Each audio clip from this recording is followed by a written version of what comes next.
tarde a todos. Vamos dar início à nossa reunião do pré-natal de alto risco, com a apresentação de um artigo pelo Dr. Gabriel, orientação da professora Jaqueline. Então, Gabriel, pode começar a sua apresentação. Boa tarde, eu sou Gabriel, sou médico residente da ginecologia do HCFMG e preceptorado pela doutora Jaqueline Braga. Eu vou apresentar o artigo Doppler de artéria oftálmica como forma de avaliação da pré-eclâmpsia grave, o artigo que foi publicado em 2008 na revista da FIGO. Introduzindo a pré-eclâmpsia, é uma doença que possui alta incidência, está associada a alta morbidade perinatal, e o Doppler da artéria oftálmica é um método relativamente recente de estudo de fluxo vascular central da gestante, que tem sido utilizado como método de predição da pré-eclâmpsia e da pré-eclâmpsia grave, com critérios de gravidade. A artéria oftálmica é uma artéria que é embriologicamente, anatomicamente e funcionalmente semelhante aos demais vasos do sistema nervoso central, sendo possível avaliar o comportamento dessas artérias intracranianas pelo Doppler da artéria oftálmica. Esse estudo ele tem como objetivo identificar as diferenças no fluxo vascular dessas pacientes com pré-eclâmpsia comparando com pacientes que têm gestações saudáveis. Quanto à metodologia, é um estudo que é transversal, foram selecionadas 40 gestantes com pré-eclâmpsia, sendo 20 dessas gestantes com pré-eclâmpsia com critérios de gravidade. Essas pacientes elas foram selecionadas no pronto atendimento do serviço. Os critérios de gravidade foram definidos na admissão e logo após a internação foi seguido do estudo Doppler da oftálmica. O grupo controle do estudo são 51 gestantes saudáveis que foram selecionadas no pré-natal do serviço. Os critérios para diagnóstico de pré-eclâmpsia usados no artigo foram pressão arterial acima de 140/90 em gestantes que eram normotensas até as 20 semanas de idade gestacional, associada à proteinúria que surgiu depois das 20 semanas. E os critérios de gravidade usados foram PA acima de 160/110, proteinúria maior que 2 gramas em 24 horas, uma creatinina maior que 1,2, plaquetopenia, aumento de enzimas hepáticas, cefalia persistente e alterações visuais. Os critérios de exclusão para o artigo foram o uso de drogas antihipertensivas, uso de anticonvulsivantes, pacientes que já eram diabéticas, pacientes com gemelaridade, tabagistas, usuários de drogas ilícitas, hipertensões crônicas, pacientes com eclâmpsia, diagnóstico de eclâmpsia, cardiopatas, pacientes que já têm sinais de doença carotídea, história de glaucoma prévio, outras doenças oftalmológicas, e pacientes que já estavam em trabalho de parto. Quanto ao exame, foi usado um probe linear, frequência de 7 a 10 MHz, pacientes estavam em decúbito dorsal, após 5 minutos deitado, e o probe é posicionado transversalmente na pálpebra superior da paciente, o examinador ele faz um movimento crânio-caudal, e o exame é realizado bilateralmente.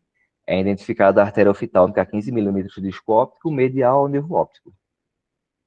Quanto aos resultados, a idade média das pacientes do grupo de estudo foi de 26,1 anos, com 6,1 anos de padrão, e o do grupo controle foi de 26,7 anos, com 4,1 anos de padrão. A idade gestacional média do grupo de estudo foi de 31,3 semanas, com 3,9 semanas de padrão, e do grupo controle foi de 30,2, com 5,7 semanas de padrão. A PA sistólica média do grupo controle foi de 148 milímetros de mercúrio mais 7,6 de padrão, das 100 critérios de gravidade, mais 15,9 de padrão. E o grupo controle, as pacientes que eram gestantes saudáveis, foi de 100,5 milímetros de mercúrio com 15 de padrão. Com 15 de padrão. Quanto ao próprio Doppler da artéria oftálmica, aqui em cima é o Doppler de uma paciente gestante saudável, embaixo é o Doppler alterado de uma paciente com eclâmpsia, com pré-eclâmpsia grave. Nesse Doppler, né, das pacientes que já têm pré-eclâmpsia, dá para ver que a onda tem um aspecto dicrótico, né, como se fossem duas pulsações ao mesmo tempo. Tem um aumento da velocidade da diástole logo depois dessa primeira incisura diastólica, e seguido depois da segunda incisura diastólica, a onda ela tem esse aspecto mais alargado.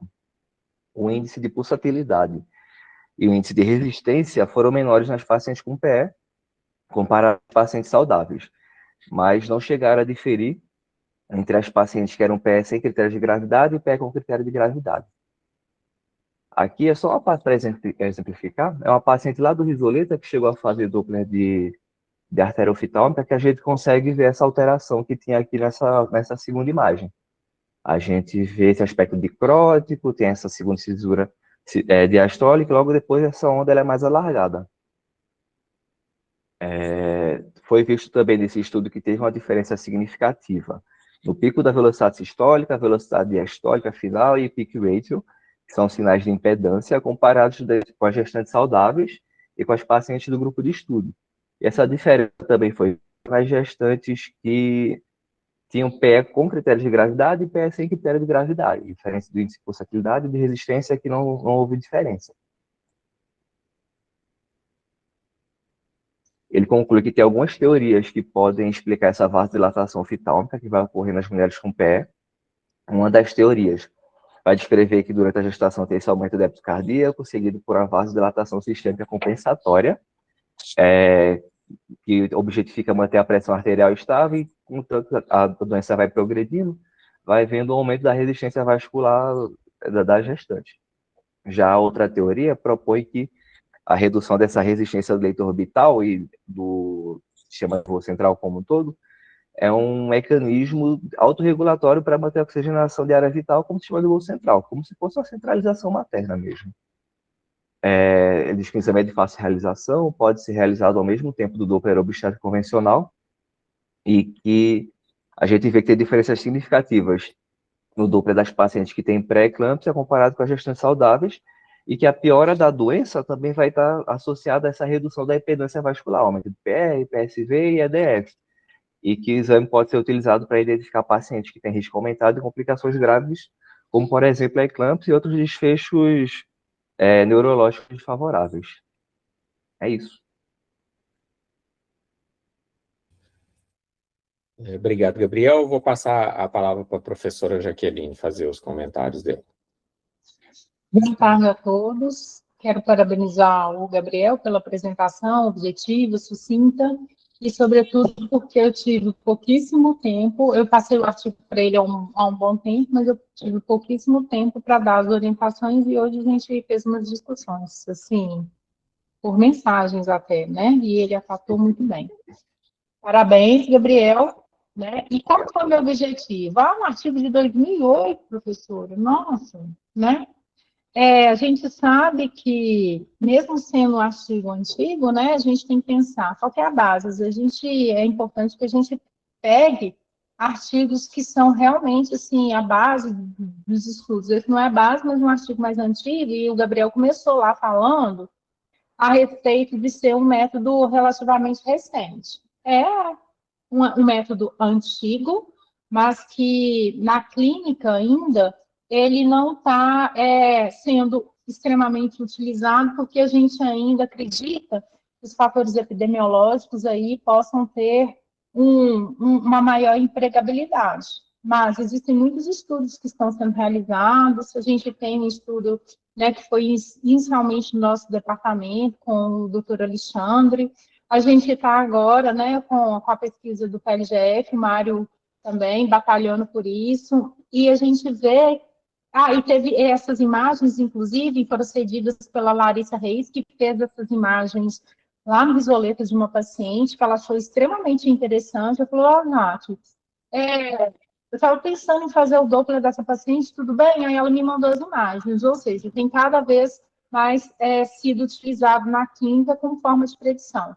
E a gente sabe que quando a gente utiliza fatores preditores de forma ajuntada, né, a gente tem uma maior chance, né, a gente tem uma maior acurácia.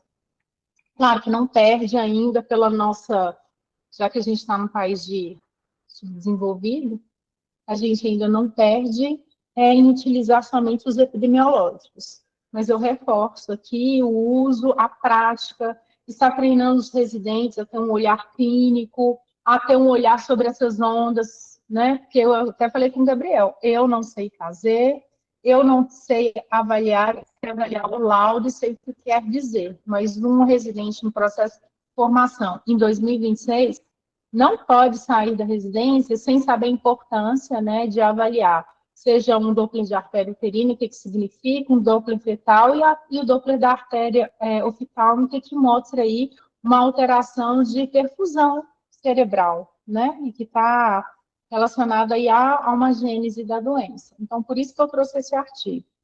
E abrir aí, se alguém quiser discutir, se alguém quiser comentar, falar alguma coisa. E a Larissa, inclusive, só terminando, ela está muito interessada em fazer um mestrado, alguma coisa, e aí ela está querendo fazer com pacientes lá do Risoleto. Então, por isso que eu trouxe esse artigo. Obrigada a todos, obrigada, Gabriel, e parabéns mais uma vez.